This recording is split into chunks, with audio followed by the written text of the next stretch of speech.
So, you've completed your masterpiece. The hard work is done, right? Or is it? Somewhere along the way, unless you are independently wealthy, it probably crossed your mind that you now have to get your film in front of customers so that you can repay your investors.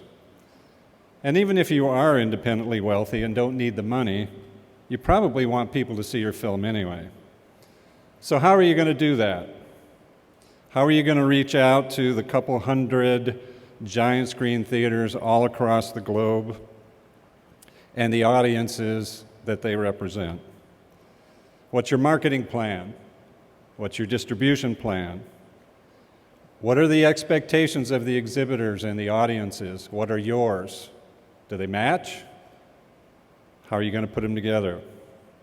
So hopefully this session with the expert panel that we have here can help answer some of those questions. So that we had some diversity of thought, I invited two exhibitor representatives, Kate Storm, my colleague and director of theaters at COSI in Columbus, and, following my notes here, Joe DeAmicis, Vice President of Marketing at the California Science Center, and two distributor representatives, Tina Ratterman from Big and Digital, and John Wickstrom from National Geographic. And I think they just waved. So, what we're going to do today, there's no PowerPoints other than that one. So if you were looking for that, you're not going to get it. What we hope to do is just have a nice dialogue here. I'll throw out some questions and hopefully these folks will answer them to your satisfaction. And we'll allow some time at the end of the session for you to ask some questions directly of the panel. So I'll start out by asking each of these folks to introduce themselves, and we'll go from there. Start with Tina.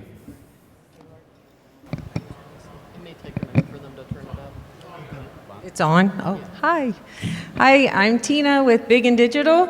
I started in the business in 1997 at the Louisville Science Center as marketing and PR director.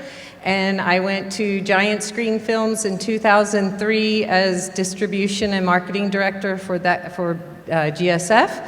And I started Big and Digital in 2009. So I've been in it for a while. I've been on the theater side as a film buyer and also now in distribution as a distributor. Hello, everyone. Joe DeAmicis, VP Marketing, California Science Center. 1984 is when our first theater opened, the original theater. In 1998, we opened up an IMAX 3D theater along with a new capital campaign that built us a new science center. So I've been with the Science Center since 1992 and have seen all the changes that have occurred over the last 23 years I've been with the Science Center, and there have been many.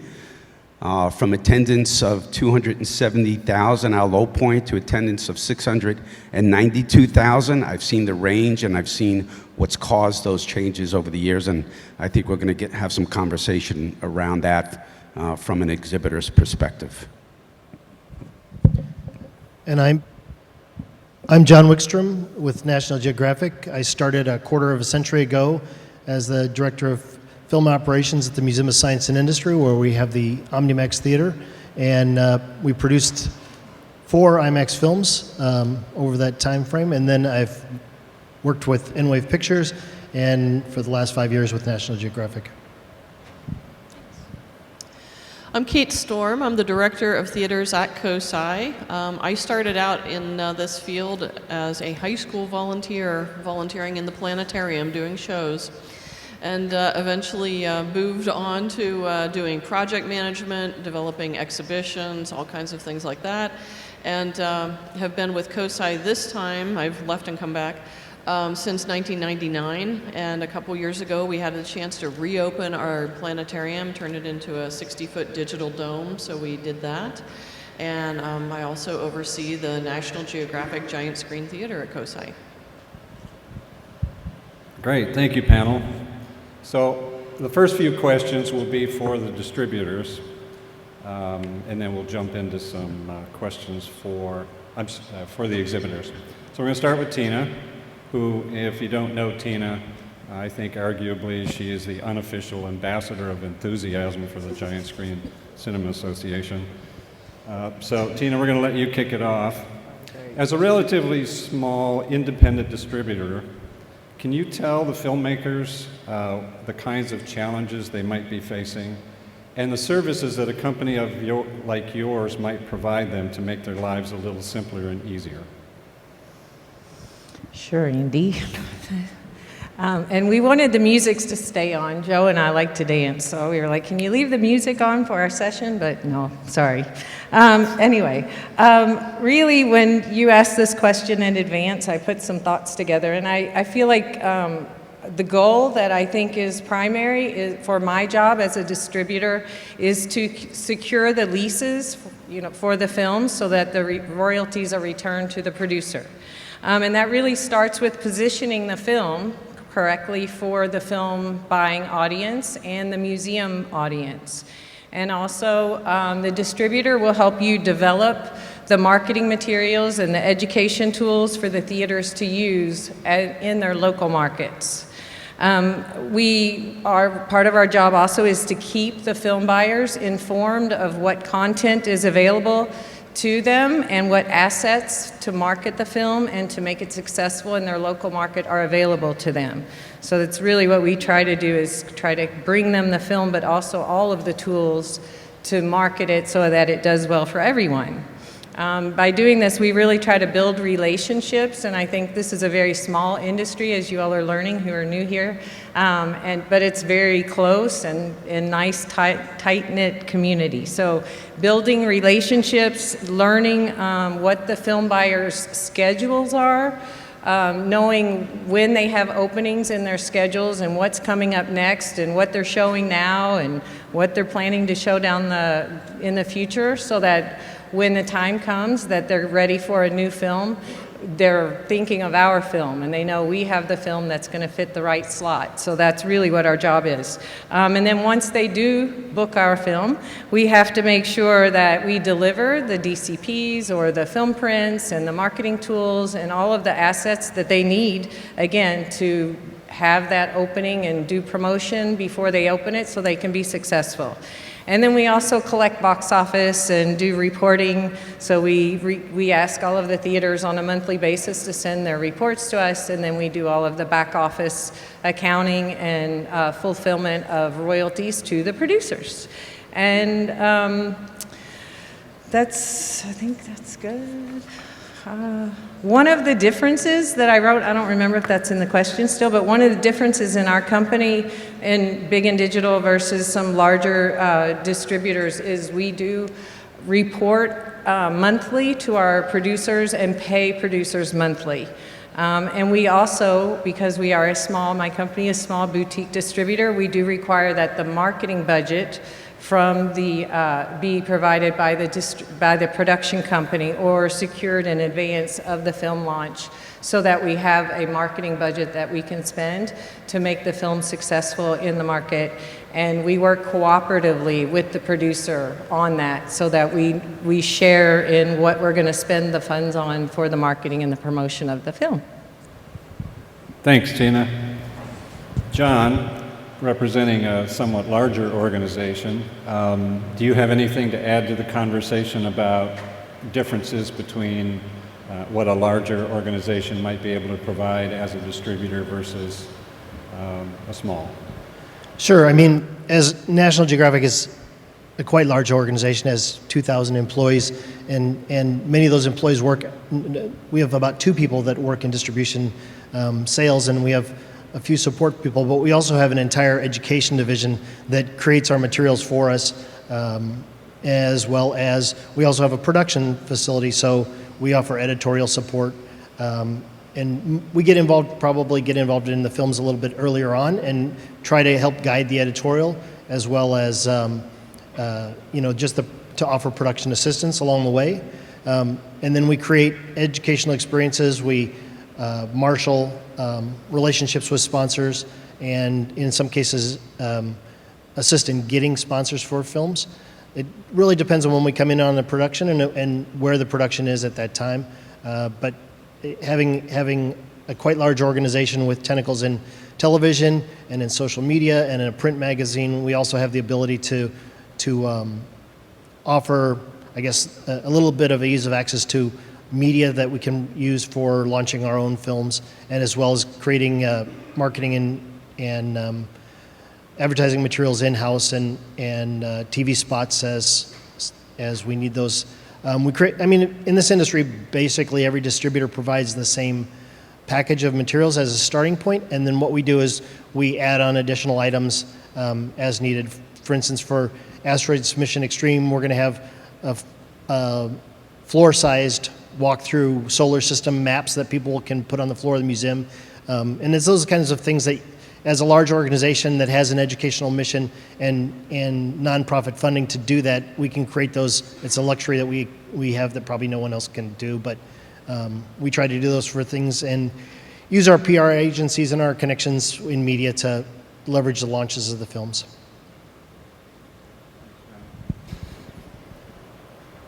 You mentioned, and we heard yesterday in the morning sessions, that it's critical for the success of a filmmaker or producer to get a distributor involved in the process very early. Tina or John, can either one of you or both of you speak to the kinds of heartaches, headaches, and wallet aches that might be mitigated by getting a distributor involved early on in the process as opposed to later? Well, I think the earlier you can get a distributor involved, especially if you're new to the industry, and there's a lot of people that are here because it's a filmmaker symposium that haven't done giant screen films before. It's a very different animal. The market's very different. The audience is very different than traditional documentaries. And I think, along with a DP or a cinematographer or a producer that has large format experience, it's good to know what the market expects. And there's been plenty of cases where people have brought films to market before they had a distributor, and it's essentially not the right film for this market. And we saw some instances of that in some of the past films in production and even in finished films where they come, and you don't want to bring a film that's not appropriate for the market or not, going to fit, because you end up with, in some cases, I think we've seen a $25 million film that came to market and got about 2 leases. So the earlier you can get a distributor involved, the better your advice is going to be, and everyone's always willing to talk to you and help you out, but it just helps to have that relationship from the get-go. And also from getting in on screen in theaters, the earlier you can get involved. If you recognize the lead time for most theaters, some of the theaters, even the ones sitting at this table, are booked out until 2017 or 2018. So the earlier you can get involved, the more opportunity you have to get on screen sooner. And everybody wants to get their film on screen as soon as possible, obviously, for cash flow and financial purposes. I don't have a whole lot to add. I just want to emphasize that museums are really risk adverse, and they want to have the right product for their nonprofit institution that they have to carefully manage their budgets for. So I think everything that John just said is really important, and the sooner you get a distributor involved, they can help maneuver and manage that process so that you are delivering the right items in the film and everything that is necessary for the theater to do well. Thanks, Tina and John. I'm going to direct the next question or two to Kate and Joe as exhibitors. So each of you have described your operations just a little bit, but can you give the audience a little more detail about how you program your films, how many times of day, audiences that you're looking at, and so forth? But more importantly, can you spend some time talking about how you promote or market your films, some of the challenges that you face in marketing your films, and your expectations, if any, that you have from your distributors in helping you? Yeah, and I just want to add a little bit to what Tina was saying. As an exhibitor, I've always been somewhat amazed that people come into this business and produce films and really have no notion beforehand as to whether or not those films are appealing to the exhibitors, to the museum market. So they'll come out with a film and they're kind of like shocked. I mean, I've had people call me up. I mean, it happens to this day. And they'll call me up, oh, we have this film. And I'm saying, well, who have you spoken to? Have you gotten to know this industry? Have you spoken to the distributors or any exhibitors? Because I can tell you that film will never fly in our facility. So sometimes there's this disconnect, and I think that really needs to be reinforced, that the more research you do up front, and the more you get to know the industry, the better your chances that your film will actually land. This business has changed a lot over the years. Like I said, I've been in it since '92. And I can tell you that the year that, in my experience, it changed. It was 1996, and I can tell you the film that it changed. It was Island of the Sharks, a Howard Hall production. So how can I pick that particular film out and say, why in that year did this business change? Because it was the first time that I saw where I would put money into marketing a film, and I didn't see a bump in attendance. And I was like, wow, that's literally the first time that that's happened. And I said, okay, that's an anomaly. Maybe it's the film. I believe the subject matter was right. But maybe it's an anomaly. But it wasn't an anomaly. It became a continuous pattern that made me reevaluate the business. It made me reevaluate the business model. What was happening back then? IMAX theaters were starting to show up commercially in our market as they were beginning to show up in other places. Documentary programming were starting to become available on TV, good documentary programming. Some of the novelty, the IMAX technology was starting to wear off. And so it started to become a challenge to the museum market, how to get people into our theaters. And it's a challenge to this day. So why is it that in my particular facility, in our low years, we've done 270,000 people in attendance, and in our best years, we've done 692,000 people in attendance? And right now, we average around 500,000 people in attendance. What could possibly be different from one year to the next? So in our particular situation, what is different is that we developed, I think we were one of the first theaters, and it's old news now, but it wasn't back then, where we started marrying blockbuster exhibits with films. We did it with Titanic. We did it with the Body Worlds exhibition. We married it with the Human Body film, which was basically a dormant film, wasn't doing a lot of business. And we came in, we did over $1 million in box office for that film. And that started to shape our thinking. And now, in terms of programming, that's what we look for. If we have a blockbuster exhibition that's coming in that has a marketing budget, we try to marry it up with the right film. If you look around town now, some of you and some people have commented, you've seen Journey to Space exhibition and 3D film on banners. We have almost 1,000 of them around town. So that's an example where we're cross-marketing. And wherever we have an opportunity to do that, we will do that. So some of the challenges that we face is that, there was a time we had 12 shows a day running in the theater, which helped my lease negotiations. I'm down 12 shows a day. Right now I'm down to 7 to 8 shows a day. So I have to really think about how I program the theater. And, I also think about how do I deliver back to the filmmakers? Because we all know that you guys, a lot of you guys are in trouble. It's hard for you to make your money back. And I feel a responsibility, kind of on one level it's a moral responsibility, but on another level it's a self-serving responsibility that I want to provide enough shows that you have an opportunity in the LA market to make some money back. And that also drives the way I negotiate. We can talk a little bit more about that. But as the challenge, some of the challenges in terms of, what we're facing, I started with a budget in '92 of $325,000 to $350,000 a year to market our films. My budget now is about $125,000 a year. So it's like 1/3 of what it used to be 23 years ago.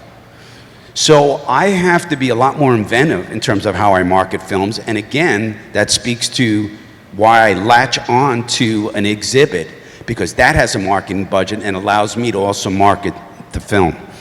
So I think I'm going to stop right there and let Kate take over. In terms of operations, we have a similar model. We run about 6 shows a day. We hold the beginning of the day for teachers to choose the film that they want to see if they come in with an audience or with students. In terms of marketing, what we tend to do about 5 or 6 films a year, but only 1, maybe 2 of those are going to be kind of our tentpole films, the ones we really put all the marketing money behind. I shouldn't say all the money, but we'll put the most money behind. For the rest of those, we pretty much try to use, social media. We use, our in-house resources, e-news, that kind of stuff to communicate about the film, and really try to, just get the word out. Where we can find alignment with a traveling exhibit or something else, we'll try to do that, because then we can also tie into the institutional marketing budget, so that allows us to get a little more bang for our buck. And other than that, there's obviously a lot of things you try to make each one perform as best you can. One of the successes we've had is with each new film, we try to find the affinity group locally, or groups that would fit with it. But as a result, we have to have longer lead times. When we hosted Jerusalem, we spent a year working with an interfaith association and with local churches, synagogues, mosques. And we were very successful with that film, but we had to do all that front-end work in order to make it a success. I'm going to direct this next question to Tina and John. And you guys work with folks all over the world, and we've just heard a little bit about the challenges that Joe and Kate have in their institutions. Can you give the audience a little more perspective on global challenges or larger challenges that you see from your perspective, and answer the question conversely, how do distributors, or how can distributors help exhibitors market their films based on the challenges that they have?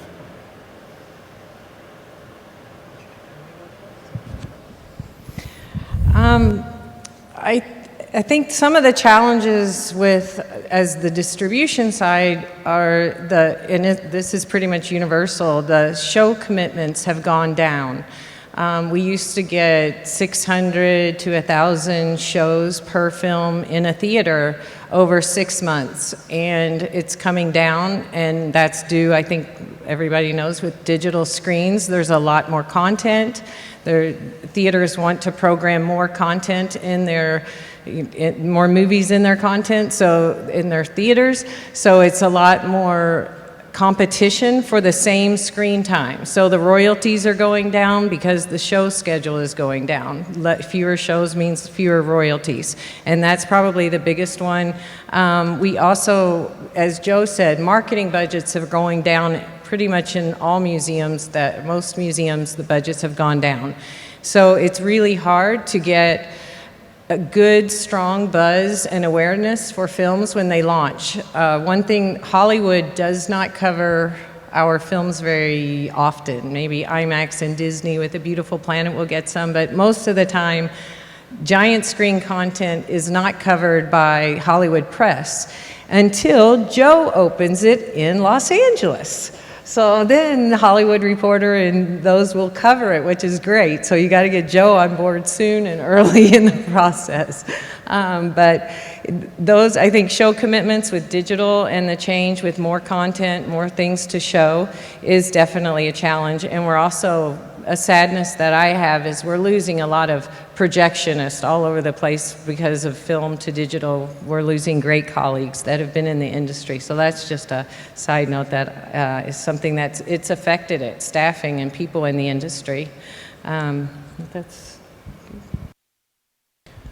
I guess to the question as to how to help theaters market because of the worldwide perspective, in Joe's theater, Joe knows how to market his theater best.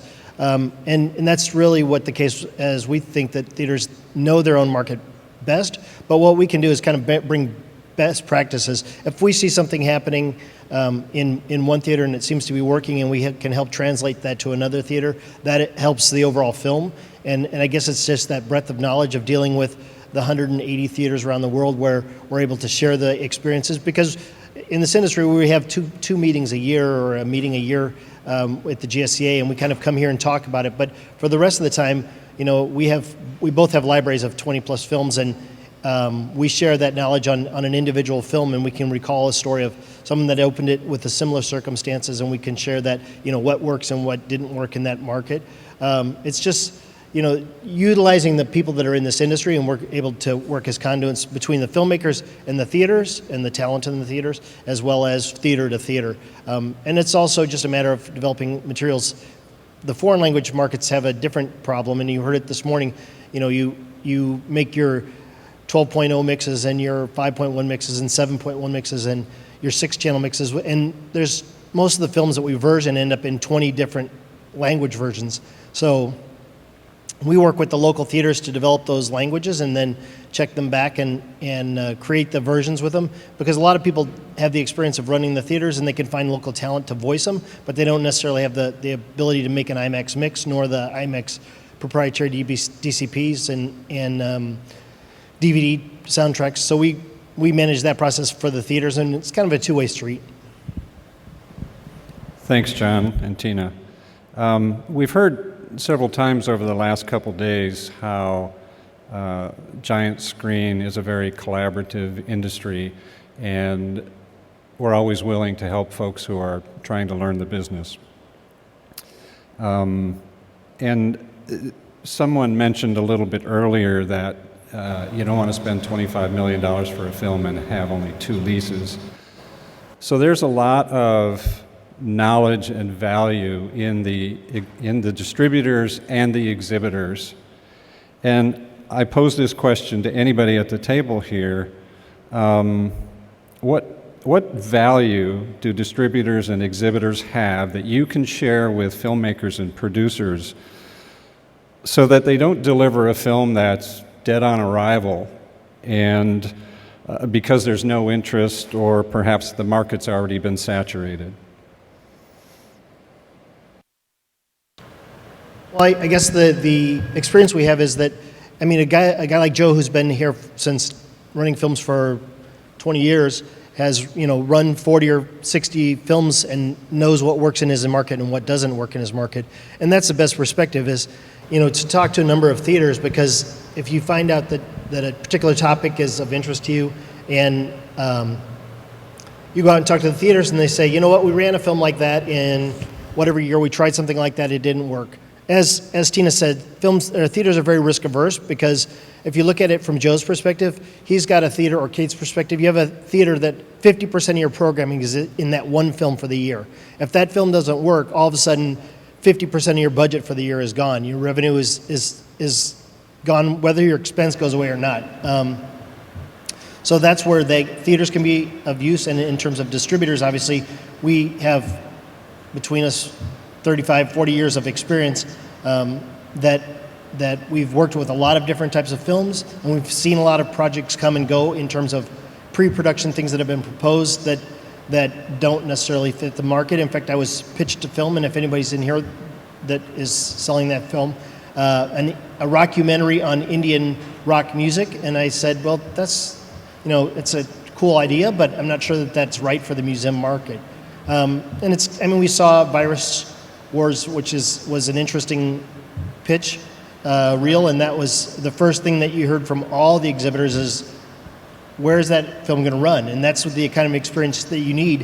In the case of Jerusalem, we put together a consortium, and this happens with most films, a consortium of museum advisors that can kind of weigh in along the way and help you not get down the wrong path. And that's very critical in terms of, if you're a new filmmaker, to get some of those people on board, and they can kind of say, what, this works and this doesn't work. And for instance, if you're in the South in a theater and the word evolution is mentioned, a lot of the theaters in the South will just say, if you mention evolution, we can't run that film. And there's nothing you can do about that. You can't change the way of the thinking of those people in the theaters, but it's certainly something that you want to address. If you want to do a film about climate change, there's some things that will trigger, they don't want a preachy film. And it's a very specific market in terms of that, because they're serving a very specific audience, which is families with kids and kids in the middle school years. That's the target market for most theaters. And that's where they can be of great advice, because there's a lot of films that are great to make, but for this market, it requires a rather refined look at a film. Can I have an executive perspective on that? Because Yes, the question absolutely. of what services can a distributor provide, it really can vary, and it does influence my decision-making to some degree. I mean, I've worked with I'm sure I've worked with all the major producers, distributors of films here. And we can get varying levels of support, from PR support, marketing support, and it really depends on the organization. So if a McGilvery Freeman comes to me and says, you know what, we will boost your PR effort by bringing in some agency support, I'm going, great, that made the film look more attractive to me. We can get you some guerrilla marketing support, because we're a small staff. It's me and one other person on the marketing side. So anytime a filmmaker distributor is willing to invest in the Los Angeles market in these, by providing some marketing services, I'm going to look at that closely.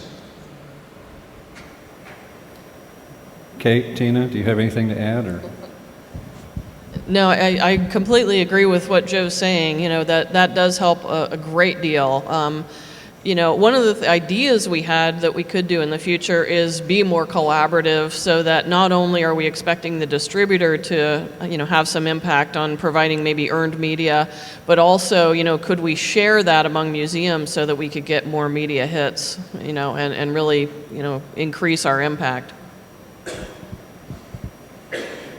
Hey, keep the microphone. I'm going to direct this next question to you.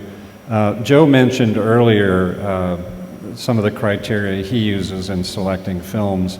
And although I know what the criteria are at COSI, nobody else does. So I'm going to ask you to talk about that process. And again, ask the question as to how you work with distributors to help you select the right film, given that we know what we're looking for. Right. Well, the type of films we look for, it's really the stuff we've talked about at this conference. It's the ones that are, beautifully shot, they have, wonderful sound, great story. Our primary target audience is going to be families, typically with kids probably 3 to 11. We lose them once they hit middle school or high school. And of course the schools. Although we have seen a decrease in field trip attendance, that's been a steady decline now for several years, so it's an issue. So, it needs to be all things to all people to some extent if we're going to run it. We have those daytime documentary slots, days and weekends, or weekdays and evenings, weekdays and weekends.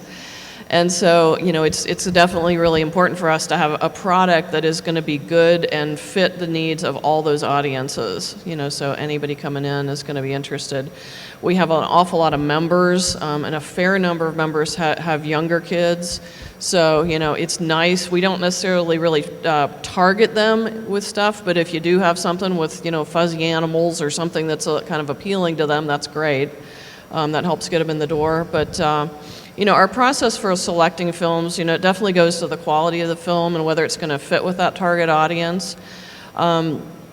And we do look, obviously, at the terms, of the contract. You definitely don't want to get yourself stuck in something where you think it's a good idea, you try running it, nobody shows up, and suddenly you have to show it 500 times. That is a high-risk, venture for us. And I can't remember what the rest of what you asked was. How distributors can help support the actual selection of a film. What can they do to... Yeah, we would like to see a film as early in the process as possible. Like I said, we book a year or more out. So, if we can see something that's finished or close to finished as soon as possible, that really helps us decide.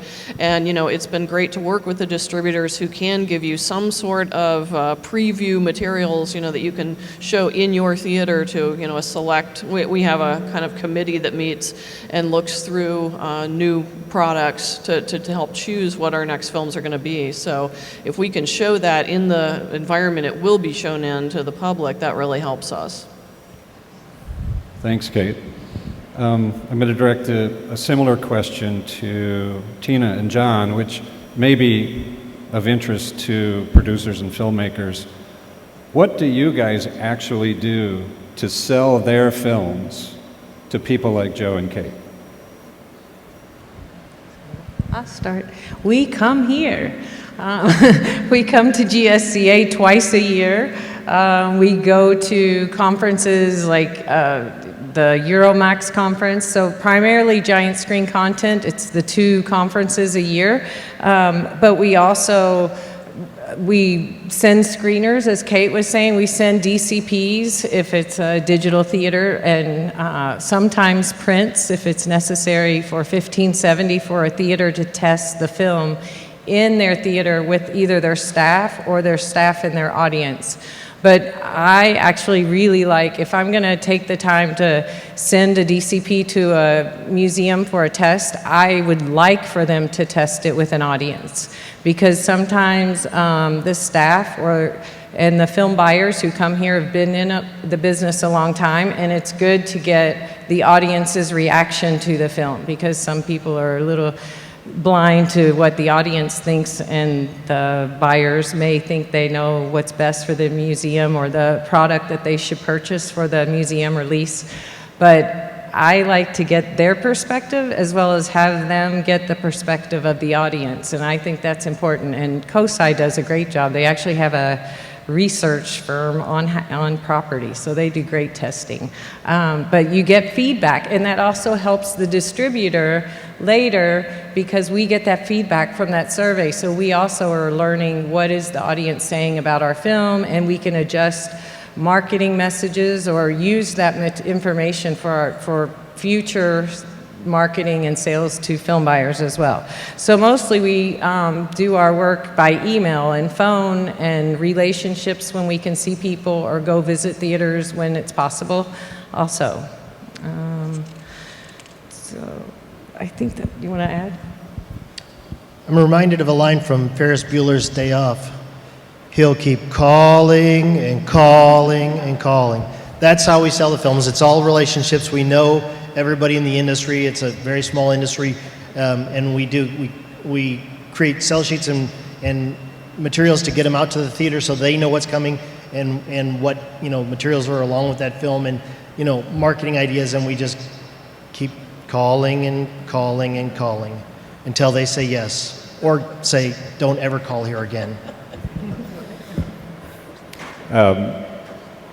For those of you that don't know, the person who has come to this conference for many, many years is a woman by the name of Chris Hurtubise, and she's still actively involved in marketing and in the selection of films.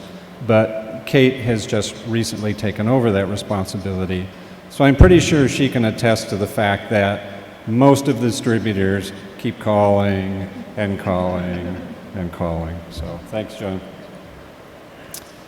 Let's see, where are we? Question for the exhibitors, for Kate and Joe. We heard again yesterday in one of the sessions, I think it was the budget section, about putting some money in for educational materials. How important is that or not? And has that changed over time? And what are your expectations? What are the deliverables you hope to get? And as a side question to that, if educational materials are not provided, does that impact your decision in booking a film? Did you want to cover negotiating a deal for the film? You skipped over that question. How you negotiate a deal for a film? You might have. I think I'm not necessarily going in order, Joe. You what? Oh, okay. Then I'll answer your question. I'm a very linear thinker. That one was ahead. The education materials, how important is it? I'd be lying if I said I scrutinize those materials and go, man, that's up to snuff, or it's not, it's going to affect my decision. We do need to have educational materials. We have an education department that may chime in or not, saying, yeah, we like this or we don't like it. We're going to make it available to teachers. It gives teachers the kind of gravitas that they need to go to their principals and say, I want to take my school group to see this particular film. It's an educational film, and by the way, that's all we show at our facility are educational films. These are the teaching materials that go with it. It just makes their decision making a little bit easier. We definitely provide the educational materials to teachers. We hold a teacher resource fair every year where we invite teachers in to see the new films that we will be showing in the next year, and we offer those. But to be honest, we don't really track it, so I don't know that, they'll take the materials, of course, but I don't know that they're using them. Where I'm seeing more value is I do regularly meet with the education team that delivers related educational programs, and I'll talk to them and really pitch them some of the films that are coming up and try to figure out where the good alignment is on the initiatives they have.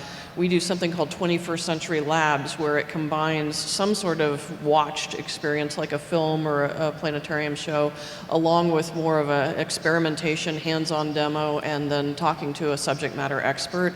So, I'll meet with them and talk to them about all the films that we're considering and figure out which ones have the best alignment to the curriculum they are developing. And that's part of the choice, of what we will decide to go with. The educational materials themselves, sometimes somebody will come out with something that we really like and that we'll use in-house. We do find a fair bit of the time that, it's a lot of the kinds of basic ideas on, how to talk about, mimicry, or how to talk about, engineering or whatever it is. Everybody kind of already does those. So, we like them, we appreciate them, but at the same time, I don't think it guides the decision on whether to get a film. Can I add one thing to that?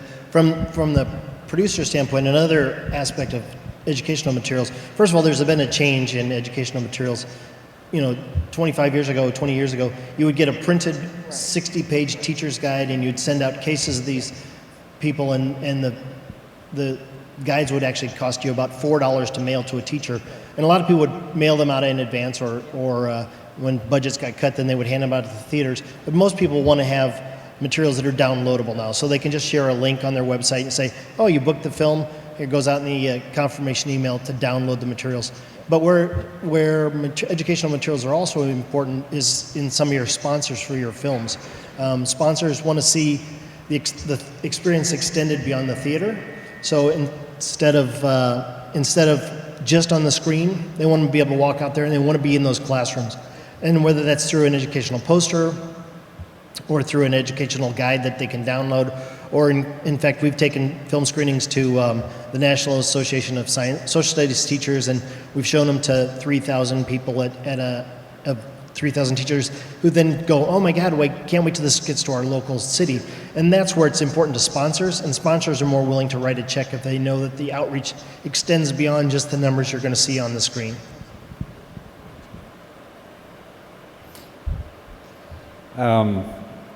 Joe mentioned earlier that he understands the plight of the filmmaker in terms of trying to make a buck.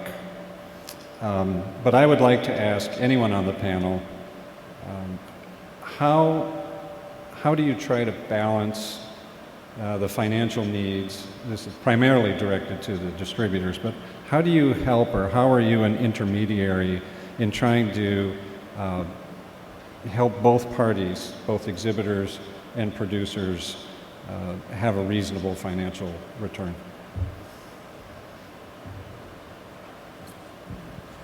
I'll take that one. Actually, you know what? It's a very symbiotic community, and the theaters have to do well enough to be able to stay in business. And you have to balance out their economic needs, and what's become the norm is for people to ask for used prints as soon as it's out there, because that saves them the cost in terms of film prints. And it's not uncommon to come release a brand new film at a GSCA and have someone in the trade show 3 days later say, can I get a used print from that? So their expectations are a little higher than reality, but that's one of the ways you can do it is in looking at things like, we ask sponsors for additional money.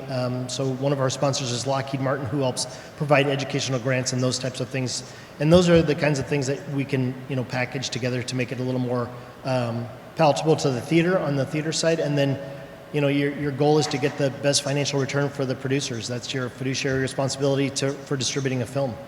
So it's all a balancing act, but you have to be able to come back and show that there's a great audience for that film, and that's the easiest way to do it. The only thing I would add is just as far as we just try to make fair negotiations, fair deals, so that the theater is be able to program the film and it's worthwhile for them as well as for the distributor and the producer. So we really look at historical models, but also adapt to the changing environment that we're all in right now that's changing all the time. So that's it. And one other thing, it is a competitive market. Tina has 20 films, I have 20 films, Giant Screen Films has 20 films, and it's a bid war, you know, so you can't just go and say, I'm setting the price and that's what it is. It's a competitive environment, and if your film's too expensive, they'll look elsewhere. I'm going to open up for audience questions for those of you that are still awake in a couple of minutes here. And we're actually going to wrap our part of this up about 25 minutes after, because as I mentioned at the beginning, we are the very last official event of this symposium. Woo-hoo. I think the unofficial part will be in the bar later on this evening. But I want to give Christian and Tammy the opportunity to close the symposium. So be thinking of questions. Do we have microphones for people that have questions? Or yell really loud? Okay. Let's see.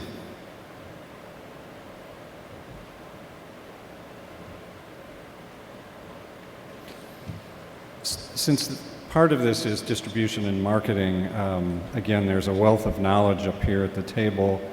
Can you give us some examples of collaboration between distributors and exhibitors on some low-cost marketing strategies to help sell films? And this can come from either the distributors or the exhibitors. I mean, Joe mentioned earlier, and I think it's not a secret, that marketing dollars are disappearing for theaters, and we have to get more creative. Kate talked a little bit about affinity groups and social marketing. But are there things that you're seeing, any of you, either Tina or John, globally, or Joe or Kate, that you've done individually that you really see gets a big bang for the buck? Well, I think depending on the organization that we're working with, we've had support, like for National Geographic. They did some local marketing to the National Geographic members in my market. That didn't cost me anything. McGilvery Freeman has a lot of connections to the organizations that support ocean health. So we'll get dialed into them immediately. It opens up an avenue of discussion and access to their member base. Sometimes, filmmakers will have a sponsor that they've opened up the door to us to have a conversation with them of what can be done in the local market. REI is an example for National Park Adventure. So we can get on the phone with REI, your name's on the film, what can we do to reach out to, to your audience base? So those things are really, really helpful and are part of my evaluating the prospects for a film. And I'm not shy about asking for that information and that support. I would just say digital marketing is definitely an area that is really great to collaborate, and it's something that we can do, the distributors can do also in collaboration with the theater, because everyone's doing pretty much social media, social channels. So enhancing that and writing, providing posts from the distribution and marketing side, giving the theaters the tools that they need to actually do the work, because they are limited on staff. So I think helping them in that way, and definitely creating promotions, not just when the film opens, but even after the film has been showing for a few months, to reinvigorate the enthusiasm and the buzz for the film. So really collaborating, speakers, the film producer coming out for the opening to speak at an opening event. We try to work closely with each venue to see what can be done. With Watermelon Magic, a film we distribute, we get the Watermelon Association involved, and we try to do promotions where if a theater is opening and it's watermelon season, we can deliver free watermelons to the museum to give away free watermelons. So it really is a spontaneous kind of thing as far as for us as we develop it, unless a sponsor, of course, is involved and we're developing a promotion that goes nationwide or as a promotion for the film that goes to everyone. But we try to do it on an individual market by market basis as well, because everybody opens the film at a different time. No, like this isn't a day and date kind of market. So you have to focus on each individual market and make the best of each market. And I guess another way to do it is secondary sponsors. For instance, in terms of robots, we have the 4-H, which the 4-H comes out to that they have some content that they work with First Robotics to create events, and they also then are very willing to come out into the local market and help provide support for, to push the kids to go see the film at their local market. And then in the case of, for instance, Jerusalem, as we're working on the film, we come across sponsors and associations, and in the case of Jerusalem, we have the Israeli Ministry of Tourism, who's like, oh my God, this is the greatest thing ever. And so they're willing to come out and do events in the local markets, or with Living in the Age of Airplanes, the Pilots Association, or with, our STEM films, all the engineering associations want to come out. So, there's a lot of community support where it's just kind of connecting the dots, and that helps to create events, and events always help drive the traffic. Okay, we're good. Tina, I didn't know about the free watermelons. I might have to reconsider the film. Questions from the audience? Yes, sir. I know probably your main need is... Let Tammy get you a microphone so everybody can hear.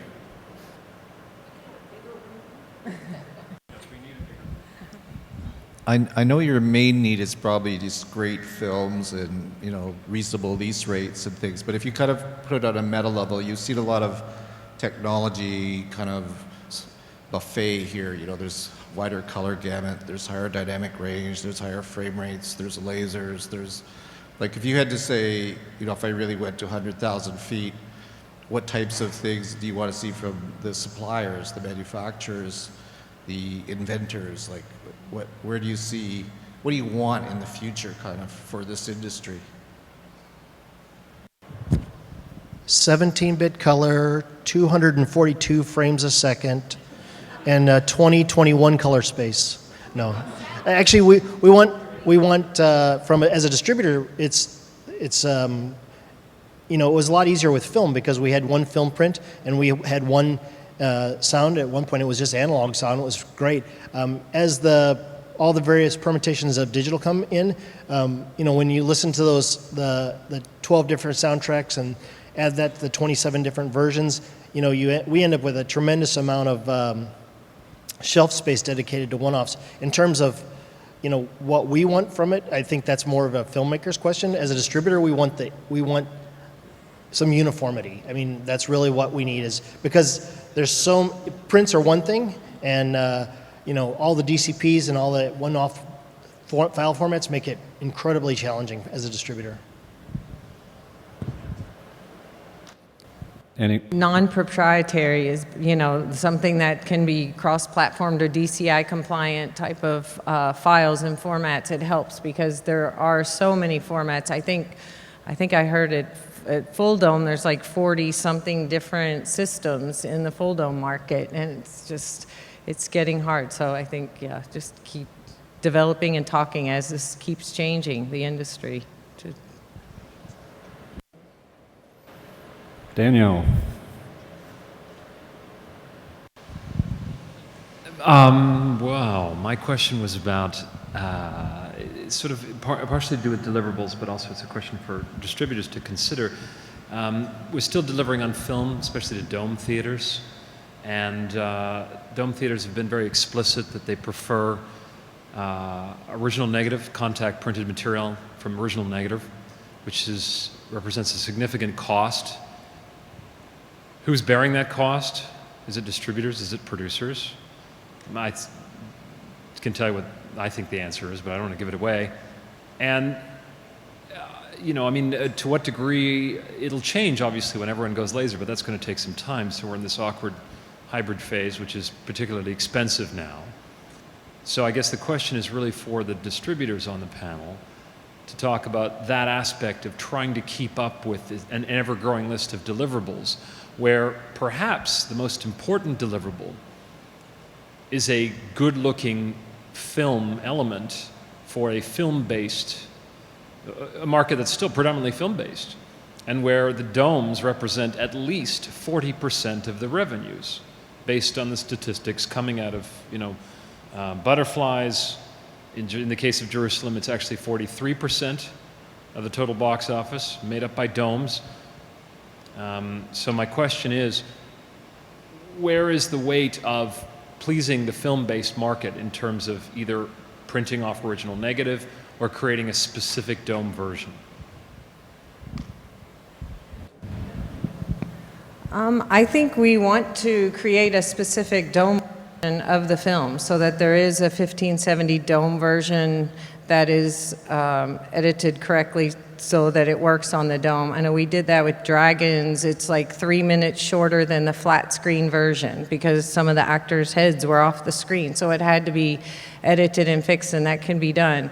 And that cost is back to the producer, at least in my case. I think it is across the board, but it's an expense for the processing to deliver the film to the theater, so it does come out of the producer's revenue. And I think that's it. Yeah, I would agree with that. I mean, in terms of, ideally, if you look at this marketplace, you have to, in order to make the financial model work the best, you have to deliver something for the giant domes, which means they want something that fills their screen. So a 16:9 originating film, printed to film, is not really the same as, you can do all the tricks you want to it, but it's not really the same as in terms of resolution and in terms of quality to what they want. As Daniel said, the top 7 domes in the world want original negatives shot in 1570 and printed directly from those negatives, because that's the best image quality it can possibly get. It's not available in every case, and in some cases it doesn't make sense to make a dome version or a film print version just because you don't have the assets to create it. But ideally, that's the case. In digital, it's changing all the time, and where we first had we had an IMAX digital system, and then you have an IMAX digital laser system, and then you have an IMAX digital laser 4.3 system. And each one of those, you have to go back to the labs and create a new DCP, and then you have the DCI compliant systems. So all of those things add together. Ultimately, at the end of the day, it's all coming from the same pot of money, whether it's delivered with the production from the first part, or if it's coming out of the waterfall stream later. I can take one more question from the audience. If there is none, I have one. Oh.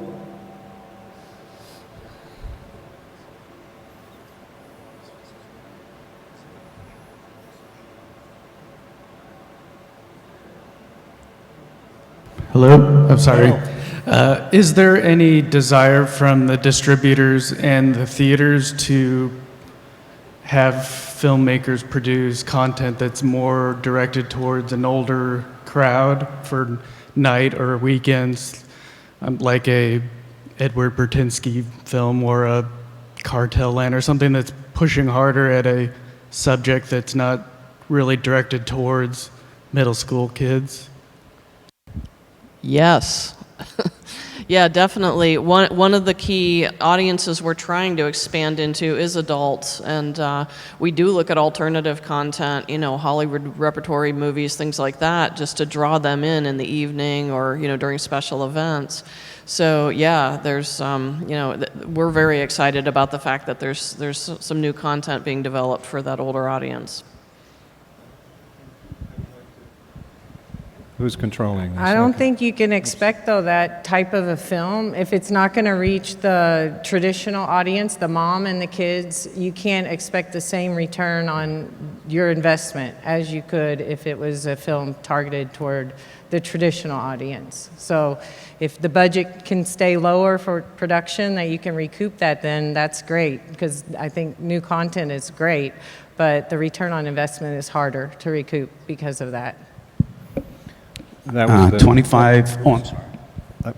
that was the point I was going to make, that if you did create content for alternative audiences from our normal family base, you're not going to make the same amount of money or get the same commitments. The key is to find that sweet spot and make a film that appeals not only to families but to everybody else. So there's a few out there. So, Joe? 25 to 30% of our audience is school groups. So how could I walk away from that? Whatever film I program, I have to believe it's going to have some appeal to school groups. That doesn't mean it can't skew a little bit older. We've had success with like Jerusalem, films like that. But that, again, once again, was tied into an exhibit. So even though I lost something on the school group side, I gained something on the adult audience side. So all those kind of get factored into the mix. But for us, we want a film that plays to families, which includes school groups and up. Okay, so I promised we'd finish a few minutes early for Tammy to do her thing. I want to thank all of you for staying. I want to thank the panel for their expert answers. I hope those of you in the audience who are new will stay with us and make some quality content for us to put up on our screens. Thanks so much.